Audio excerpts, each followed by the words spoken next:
when I named the Baconator, I remember in their brief, they wanted a name for this bacon cheeseburger that truck drivers could order and like wouldn't feel embarrassed when I came up with a Baconator. I'm like, yes, this is a truck driver name. Yeah, it works, like, while, it could have been the cutie bacony burgery thingy.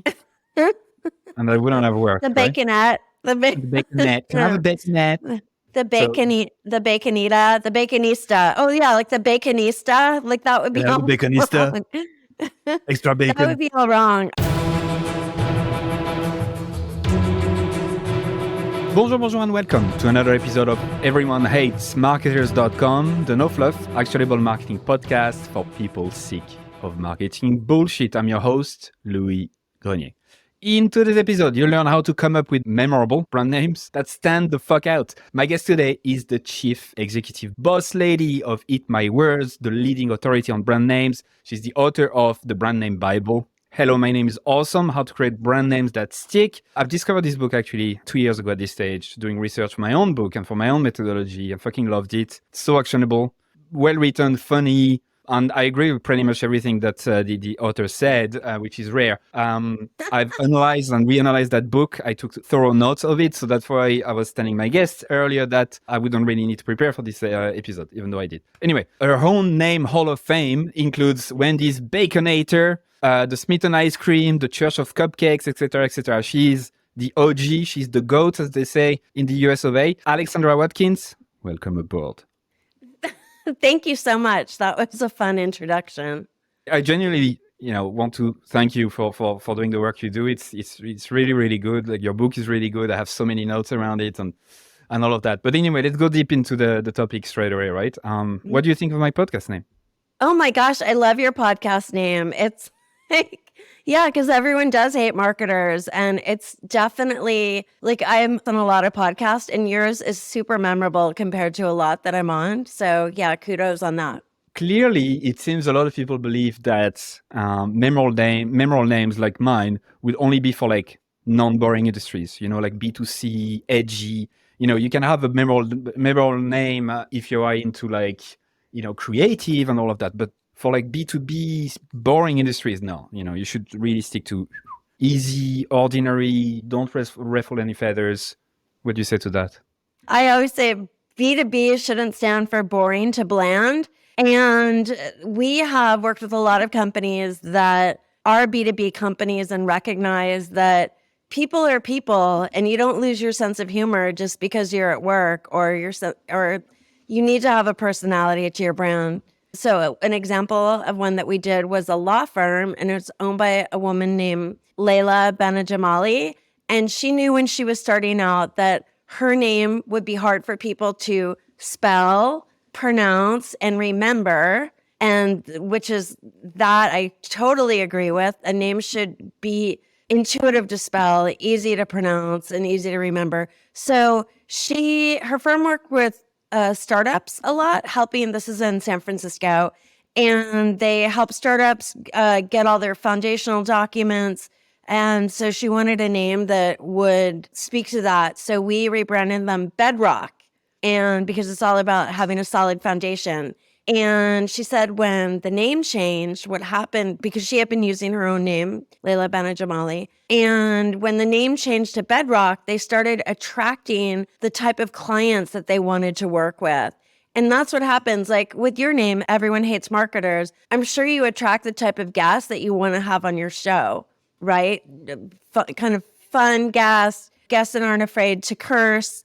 And so, yeah, they attracted who they wanted to attract. And that's what happens when you have a name that differentiates you. And like our name, Eat My Words, it definitely helps attract clients that want names that have personality versus a name like Strategic Name Development that attracts who they want to attract. But when you have a name that has a personality, sure, it's not for everyone, but the people that it is for are going to flock to you.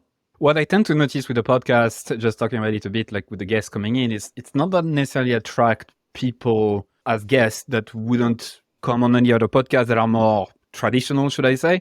It's more that they seem to behave differently, which is quite funny to see. A few would say, oh yeah, I can curse here. And so they really seem to like be a bit more themselves, or at least I hope that's the vibe. And so behavior change, which is interesting, just with the name and the clear positioning.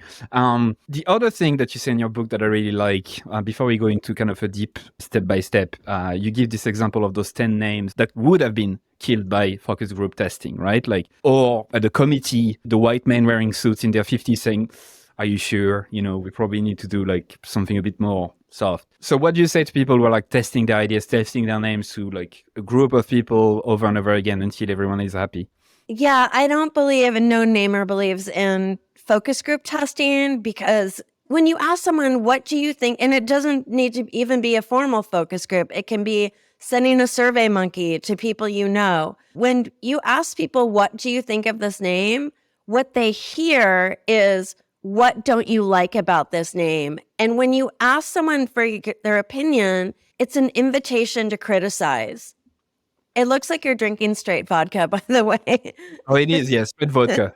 In my book, I teach people what makes a name good, what makes a name bad. There's enough that you should know after reading my book or hiring a naming firm, of is the name a good name? But yeah, just sitting around, just asking people, what do they think? It's never a good idea. It's negativity bias at play, right? Humans are just wired to come up with negative shit. And yes, the other issue with it is that they kind of trigger their rational brain, right? System 2, which is like 5% of the time. And they over-rationalize everything and try to think of all the scenarios where this thing wouldn't work. This is the tension, right? Between the need to understand customers and humans pretty well, but also the need to not ask them crazy questions either, and just trying to like shoot your shot and just do something bold. Yeah, exactly. And names that are unfamiliar to people can make them hesitate or nervous because they want to sound like everybody else. But if you want to stand out, you need to really differentiate yourself. And some examples of names that could have been killed by focus groups. One is Coach. Coach is a luxury brand, right? But if you think about Coach is also, the worst part of an airplane to sit. Coach is, a sweaty guy with a whistle. But so people, when you have a name, people will assign new meaning to it. Another one is the wildly successful beauty company, The Body Shop. Someone in a focus group could have been like, ew, Body Shop, no. That's like my, greasy mechanic, and his waiting room is gross and has magazines from 1985.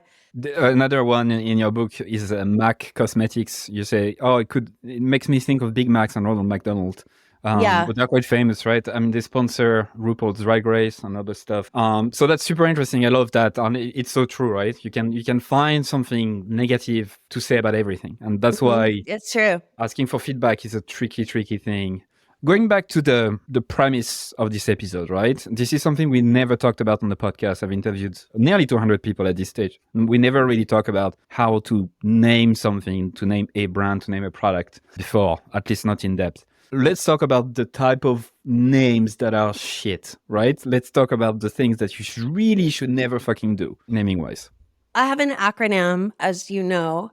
I have the test called the Smile and Scratch test, and SMILE is an acronym for the 5 qualities that make a name great. And SCRATCH is an acronym for when to scratch it off your list because it makes people scratch their head. So in SCRATCH stands for spelling challenge. And if your name looks like a typo, scratch it off the list. And actually a study just came out in the Journal of Marketing showing that consumers don't like brand names that are misspelled. So for instance, Tumblr without an E, or, Flickr is missing a vowel here or there. Tackle, Takkle. People don't like that. Just spell it the correct way. And I know people are desperate to get an available domain name, but you can always add a modifier word if you can't get the exact name that you want. And then the C for C in Scratch stands for copycat. And we've all seen copycat names. And what's the first reaction? When we see a name that's a copycat, we kind of roll our eyes and like, oh, they copied Twitter or they copied Spotify. Why be somebody else when you can be yourself? We all hate that, the copycats. Pinkberry frozen yogurt has been copied more than any other brand I've ever seen. Blissberry, Yoberry, Yumberry, Coolberry. There's so many of them. And people roll their eyes like, oh, they're cut. Like, you don't want that to be people's reaction to your brand name. So don't be a copycat. And copycat also opens you up to trademark infringement. And you want to make sure that you do your trademark research on your name before you start using it. So then you have the restrictive names, and that's pretty clever as well. That's not something I ever thought about. So like diapers.com, they don't sell diapers anymore. Yeah, right? did I say, diapers sells way more than diapers. They sell like all kinds of baby stuff. 1-800-Flowers sells more than flowers. The 99-cent store, 99 cent only here in the States. There's things for, $1.99, $2.99, $3.99. Dollar Tree is now $1.25. 24-hour fitness is not open 24 hours in every location now. So yeah, you got to be really careful. Hotel Tonight used to be for booking a hotel that night. Now you can book a hotel up to 365 days in advance. Think about what your company could be like in the future and don't lock yourself in. Okay, so Scratch with the S spelling challenged, the C copycat, the R restrictive, and then probably my favorite of all of those ones, the annoying names like Toys R Us, for example. Oh my God, I'm so glad you said that. In the book, I was like, yes, fucking hate it as well. Yeah, that doesn't surprise me. That's your favorite letter in Scratch, Louis. It's just everyone hates marketers. Everyone hates annoying names. So yeah, Toys R Us is grammatically incorrect in so many ways. So yeah, don't be grammatically incorrect. Don't spell your name backwards, for instance. A name that I just massacre in my book, it's spelled Xobni. It's pronounced Zobni, and it's inbox spelled backwards. But nobody knows that. People don't intuitively spell things backwards. Coast to coast with the 2 in your name. That's going to annoy people because their email's going to get bounced back, or they're not going to be able to find your website. Just because it's clever doesn't mean it's a good idea. In fact, because it's clever, it's likely not a good idea, right? People don't have time to think about your brand all day like you are. They don't give a shit. They will see you for like 2 seconds. They need to read it, understand it, remember it. So don't be clever. It's probably a good blanket statement. It's okay to be clever. Like we named a GPS for dogs Retriever. That's clever. Yeah, but it's clever. It's but not people get it. People, right. It's not overly clever. Yeah, don't be overly clever. I mean, Retriever is a fantastic name for a GPS for dogs, because obviously it's a species of dog or whatever the fuck they're called. And it's also the thing that you do with the GPS, right? You retrieve whoever has it. Yeah, and speaking of species, a name that's a total Scratch name was an organic baby clothing company. Like, I don't know how clothes are organic. I guess anything in San Francisco where it was can be organic. And it was spelled Speeesees. Yeah, that's a tough one. So on their website, they explain the spelling by saying that's how babies would spell species if babies could spell. That makes no sense. That was kind of an afterthought, I think, when people kept asking like, well, why did you call it that? Or like, why is it spelled that way? That's a reaction. Look, anytime you have to explain your name like that or make an excuse for it, you're essentially apologizing for it, and that devalues your brand. That's such a good point. And then we have T, tame names. They reveal nothing. I love that. Look at the name of your podcast. Everyone hates marketers. That is the least tame name. So if you are trying to find a marketing podcast and you're scrolling through them, like this one jumps out. I mean, even naming firm names, like people choose really boring names, and I wanted my name to differentiate us. And we, Eat My Words started out naming things that make people fat and drunk, like the Wendy's Baconator. And so that's why we're named Eat My Words. You don't want to be you don't want your name to be a wallflower. Curse of knowledge. So like only insiders would know it, right? For all of the engineers listening to this, for everyone that works at a tech company, you can totally relate because engineers are super guilty of this. Sorry, guys, but you are. I've worked with so many tech companies where they know the meaning of something, but they forget that nobody outside of their bubble does. Another curse of knowledge mistake that people make all the time is choosing a foreign word for their name. Like, here's an example. This name is spelled Mzinga, Mzinga. And who knows what that means? And it's loosely based on the Swahili word for hive. Who knows that? And you know what? They feel very almost smug and clever because they know that. And they're not going to be there to explain it to you. And that's the thing you have to remember. You are not going to be there to explain it to people. They're not going to take the time to dive into your website to find out. That's how babies would spell species if babies could spell. Don't use foreign words because you know what? They're foreign.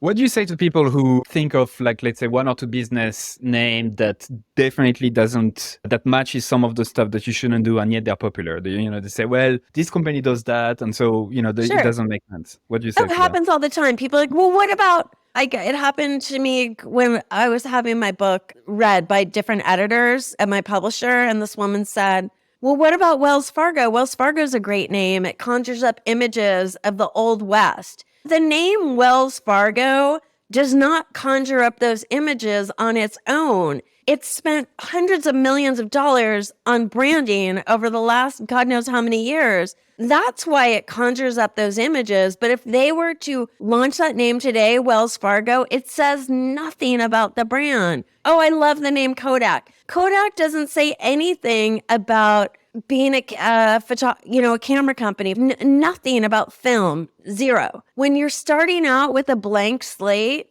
don't give yourself any disadvantages and don't say, but Google, because there's the companies that we're thinking of, they've been successful despite themselves. Etsy is one of those names. I couldn't remember it for the longest time. I'm sure it's some foreign word for something.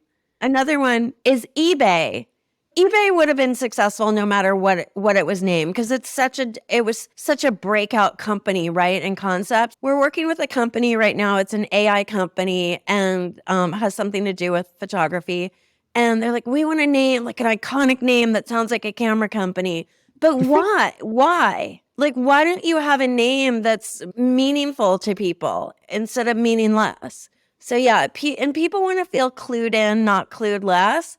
And so that goes back to the point that I make when I talk about standing out is the fact that you, exactly as you said, you want to give yourself the best chance, right? So every little thing counts. Your name, obviously, like your point of view, the people you're after, the product. I mean, try to give yourself the best chance because you don't have the money, you don't have the credibility, you don't have the trust that all of those massive companies have.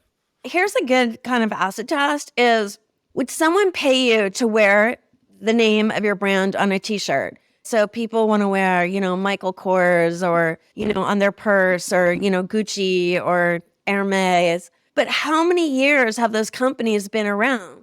Whereas if you have a cool name, like we named a frozen yogurt franchise, Spoon Me. And like from day one, they were printing t-shirts with that name and people were buying them. So, I mean, our client was from the States and he was in Paris and saw someone wearing a Spoon Me t-shirt in Paris. Like when people wear a t-shirt, they're paying you to advertise your brand for you. So instead of you paying for advertising, people are paying you to advertise your brand for you, not even for free. They're paying you. So it's not like, hey, here's a free t-shirt, advertise my brand. It's like, oh my God, I want something with Spoon Me on it. Or we named a nail salon in San Francisco, Hand Job. And people want hand job t-shirts, hand job underwear. They want anything they can get with that name on it. That's people paying you to advertise your brand. So think about that. And that is a really high bar, but you can reach that bar. Let's say you're coming up with a new company or you want to rebrand, like rename or whatever. What's step one? What do you need to do first? Well, the first thing you need to do is not go to Google and try to find a name with an available domain name. I'm just going to put that out there. That's Great. The last thing you need to do. The first thing you need to do is complete a creative brief, and that is your roadmap for what your name needs to communicate. So you're going to write down what is, in a nutshell, what is it that you're naming? Who's your target audience? What are some desired brand experiences that you want people to feel when they come in contact with your brand name? What are some consumer insights that could influence the name? What's an acid test for saying the name in a sentence? So, what are examples of brand names that you like? What are examples of brand names that you don't like? So just get it all down. It's in my book. I also have an online course. It's in the course as well. So once you have the brief, then you have something to start with. And most people don't start with anything. They just start by sitting in a conference room, throwing ideas at the wall and seeing what sticks. And sitting in a white room, staring at a whiteboard is not how colorful names materialize, not at all. Definitely not. So let me stop you here because I want to yeah. get deeper into that step a bit. There's one thing that I really like about the brief structure that you put together, which is design brand experiences. And it's maybe we can touch a bit on that because you said the best names evoke a positive brand experience that makes a strong emotional connection, right? So emotional is a buzzword. Everyone uses emotional, but you're using it in the right sense. Like this tastes delicious or I will feel better. So how do you want people to feel when they see or hear the name, right? I'm just reading literally the book right now. Any example of that? Like how do people get to that answer? When I named the Baconator, and I did that as a freelancer for another firm, by the way, Strategic Name Development. I remember in their brief, they wanted a name for this bacon cheeseburger that truck drivers could order and wouldn't feel embarrassed to order. Like it couldn't be this happens a lot. Like we're naming something and it can't skew too feminine because men need to be comfortable with the name. And that greatly influenced, when I came up with the Baconator, I'm like, yes, this is a truck driver name. It's so good because the brief itself is so simple, right? Like you mentioned it in a sentence, and yet so powerful, right? Like it creates the constraint that you need for creativity. And so, yeah, could a truck driver say that, I want the Baconator? Yeah, it works, while, it could have been the cutie bacony burgery thingy. And that wouldn't have worked. The baconette. The baconette. Can I have a baconette? The baconita, the baconista. Oh yeah, like the baconista. Like that would be all baconista. Extra bacon. That would be all wrong. I should look sometime and see what all those other names were. So many times names that we come up, the name that the client chooses isn't our favorite name, but yeah, in that case, they picked the right one. But with Spoon Me, they wanted a name that teens would want to wear on a t-shirt, that they would be proud to wear on a t-shirt. And so names that we came up with for Spoon Me, one of my favorites was Siberia because they were in Utah, and Utah is a state in the United States that is very conservative. There's a lot of Mormons there. And they weren't afraid of having a name that was edgy or racy. And that's, Spoon Me is kind of one of those names. But Siberia was fun because Utah kind of is Siberia. It's really, it's an outlier. It's very different and kind of removed from the rest of the world in a lot of ways. And so Siberia made sense. And it would be fun for kids to say, hey, Mom, I'm going to Siberia. So that's what we're looking for. How does somebody feel when they say the name? So, and a lot of people, they want their name to communicate trust. Well, here's the thing about trust. In your name, would you buy a used car from Trusty Sid? Probably not, right? So trust in your name can sound disingenuous, like you're trying too hard. And there's plenty of other ways that you can communicate trust in your branding and your marketing, whether it's, having a website with a lot of testimonials, having strong design, having good quality business cards, all of that stuff that communicates trust more than a name. Because a name, you can't put lipstick on a pig and you can't put lipstick on a sleazy used car guy. Thank you. I don't, but just a quick thought on something, right? Created a course around 3 years ago, a cohort-based course. And on a whim, I thought about it forever, the name. And I call it Stand the Fuck Out, right? The U being with the star, right? And I didn't really think much of it. I didn't know if it was that good. But what happened was after a few weeks, I realized people were using it as an expression to say, I want to stand the fuck out too, which is they understand the principle of taking risk and going all the way in and doing something distinctive. So it reminds me that this is the experience I wanted people to feel like they are proud to say it, which is quite fun. Oh my God, I love Stand the Fuck Out. And it's so funny because That's what your name should do. It should stand the fuck out. Just like everyone hates marketers and eat my words and spoon me. Like if you look at spoon me in a list of like all the different frozen yogurt stores, it stands the fuck out. We named a cupcake store, the Church of Cupcakes, same thing. It's so much better than differentiate your brand or your name shouldn't be a wallflower. Yeah, I can say your name shouldn't be a wallflower. It needs to stand the fuck out. I mean, I always say it needs to, stand out in a sea of sameness, but yeah, I'm going to change that to stand Yeah. the fuck out. So And it's by the trademarked way, in here's, it's trademarked in the US. Just to let you know. oh, and it's trademarked?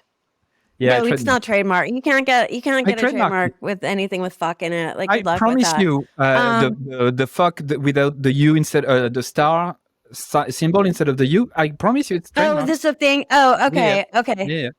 Yeah. Oh, you did trademark it. We talked about creative brief, okay?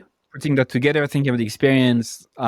Again, like folks can, read the book for more details about this, or like how to put together a creative brief and whatnot. Let's say we have that. What do we do next? What's step 2? Go through your creative brief and pull out words, not words that would be good names, just words that could help you with spoon me. I pulled out the word cold because it's a cold, refreshing treat, frozen yogurt is. And then I just started looking, I started playing with the word cold. So I went to a thesaurus and I looked, and people are like, why would you go to a thesaurus? Like everyone knows what, we all know things that are cold, but we don't know as many as the thesaurus. And like the internet is your friend. So, that's where I got the name frigid. And Siberia came from a thesaurus as well. I went to a photo database, right? So a stock photo library, Google Images. I start typing in cold. I type in cold. I may get people blowing their nose, like Kleenex. I'm like, okay, wrong one. So I try cold weather.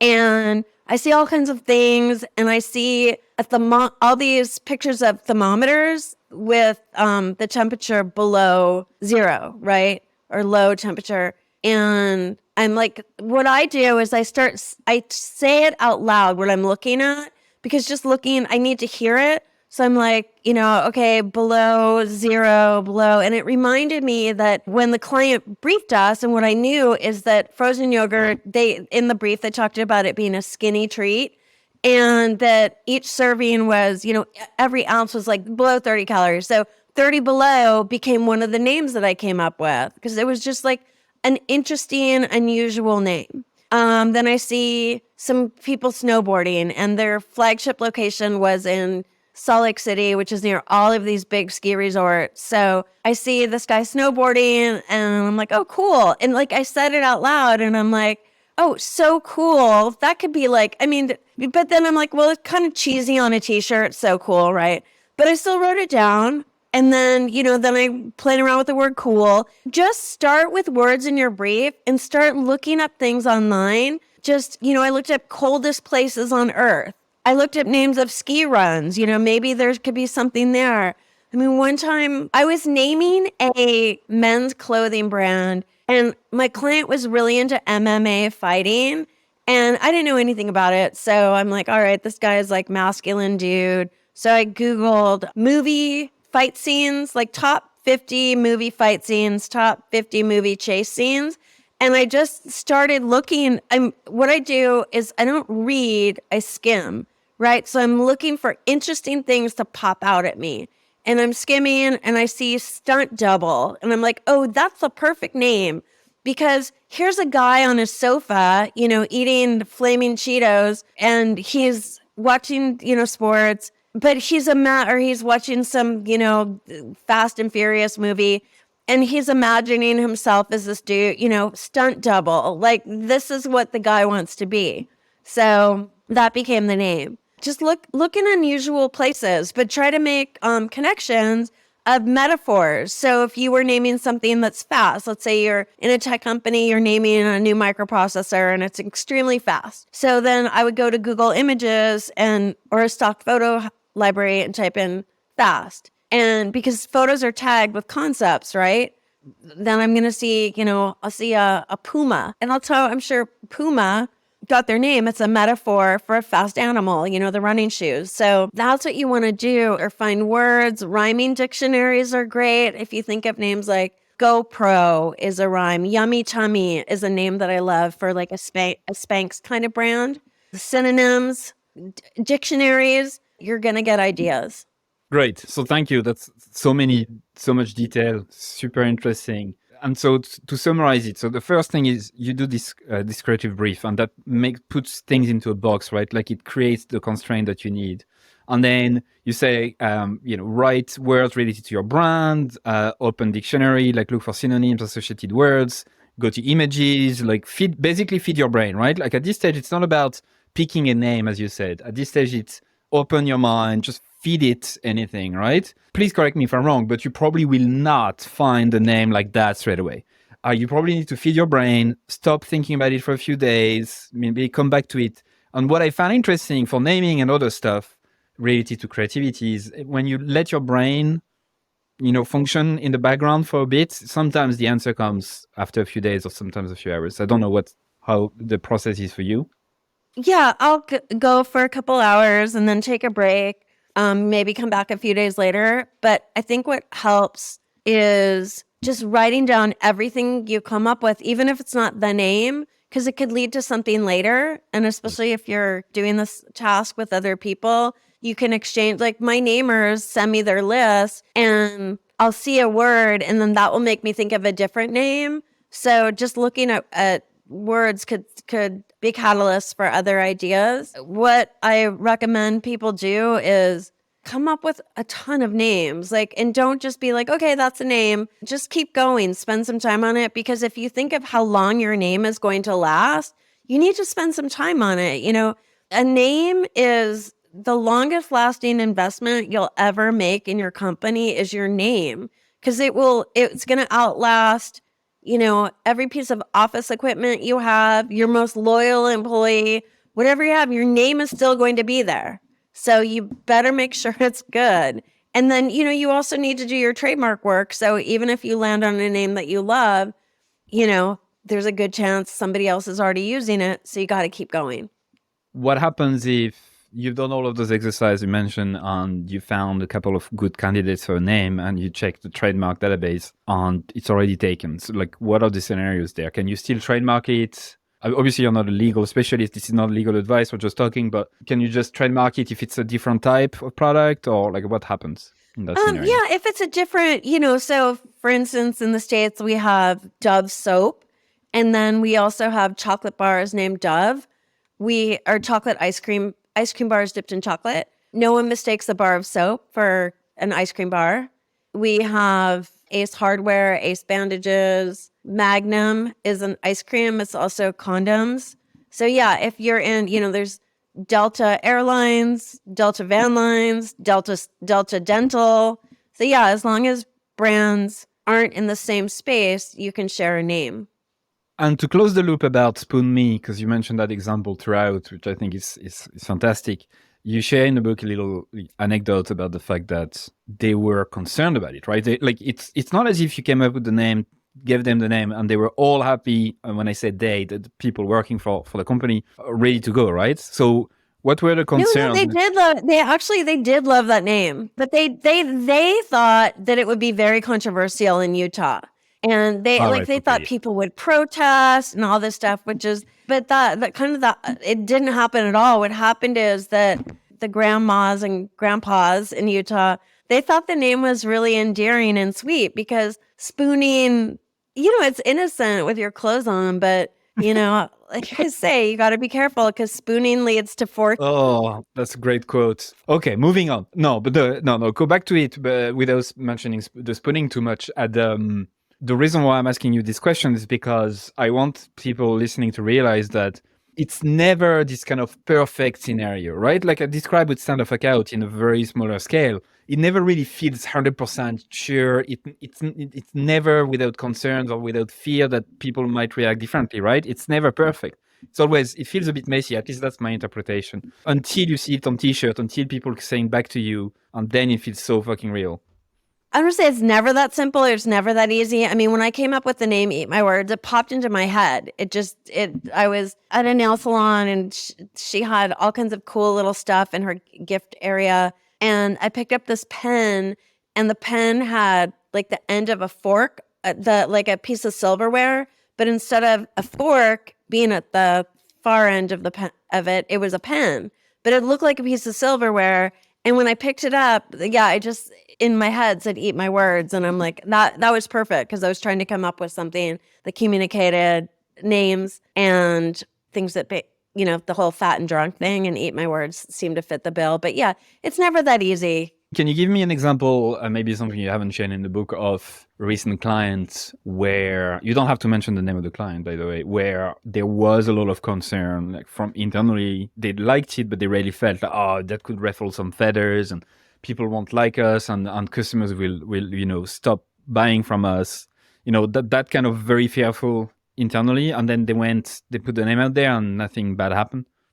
Oh, that's a good question. No, we don't try to force things down people's throat. Like if they don't like it, because a long, long time ago, I did that.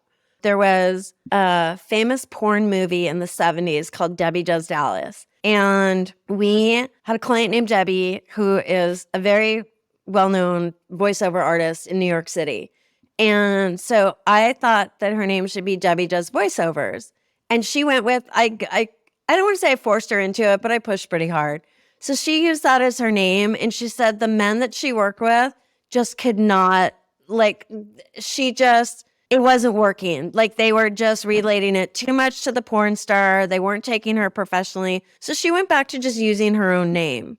That's why I don't push very hard anymore. If somebody doesn't want it, I won't use it. But I do have examples of people where it wasn't necessarily a racy name, but it was something like my boyfriend, Glenn. 5 years ago, I named his handyman business Call Glenn Again. And he was super like, no, people are going to be like, oh, it broke, call Glenn again. And I'm like, no, they're going to be like, oh, we need, whatever, our windows replaced, call Glenn again. And he didn't trust me, but he went with it. And now, he has 12 employees and like people love the name. And now people are just, call Glenn. So once you do the creative brief, once you open your mind and feed it everything that you can, what's next? Just come up with tons and tons of names and then just start, run them through the smile and scratch test. And if something fails, scratch on any of those letters, just scratch it off the list. Trust me on this. You don't, those are all deal breakers. You don't want to have any of these issues with your name. And then, you do. I know you don't want to go through smile, but I'm just going to really quickly say, the S stands for suggestive. You want your name to suggest something about your brand. The M stands for memorable. Your name should be based in the familiar. So it'll be easier for people to recall it later on. Imagery is the I. If people can picture your name in their head when they hear it, it's going to help with recall. The L in smile stands for legs, and that means your name lends itself to a theme. With Eat My Words, obviously our theme is food and beverage. Our blog is called The Kitchen Sink. We have a menu of services.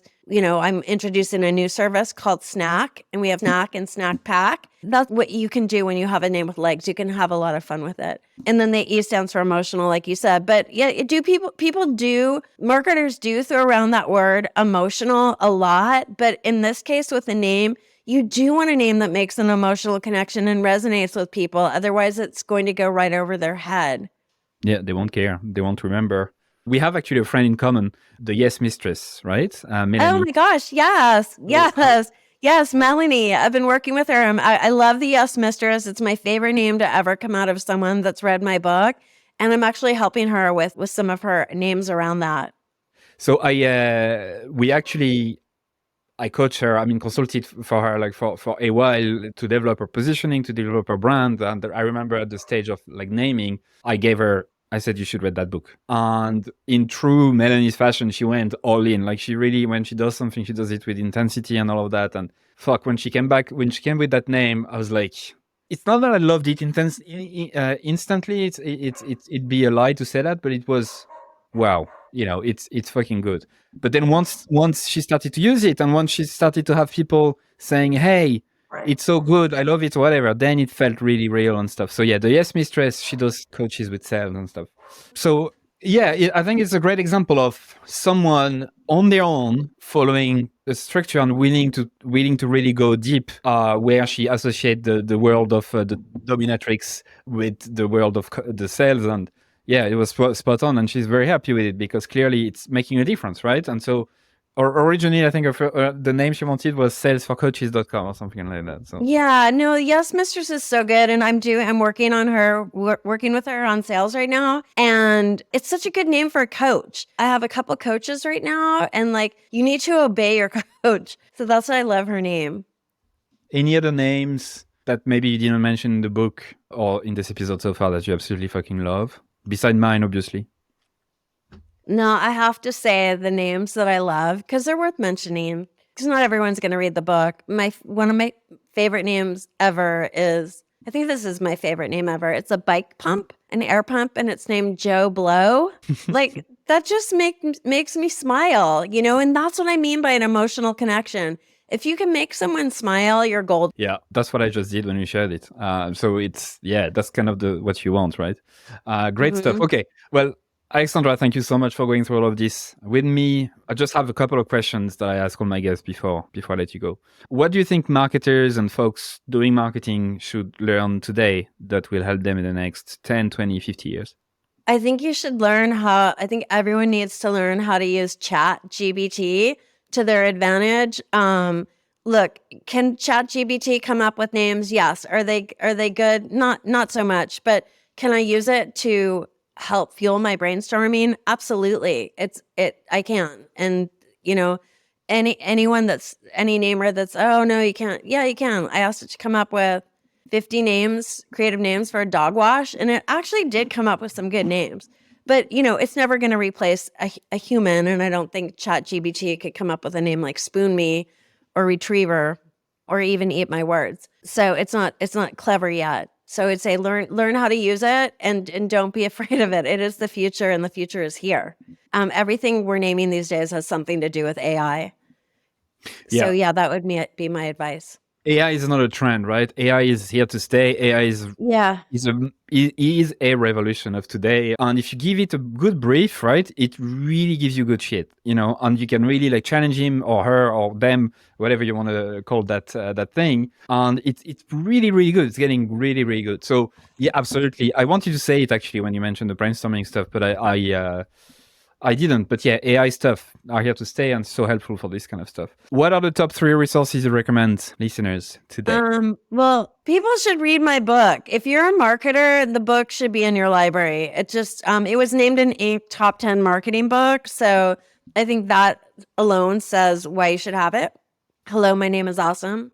How to create brand names that stick. Another marketing book that I love is Made to Stick by the Heath brothers, Dan and Chip Heath. That's the book that inspired me for the Smile and Scratch Test. And you really learn how to make something sticky. And Dan Heath endorsed my book and said, you're nuts to name your product or company without reading this book first. And then the other marketing resource that I recommend is another podcast called the Marketing Book Podcast with Doug Burdett. He is super funny. He interviews great authors, and even if you don't read the books that they recommend, it's just a great way to learn about marketing. Great stuff. Thanks so much for all those resources, and thanks so much for spreading all the knowledge. I really enjoyed the conversation. My pleasure.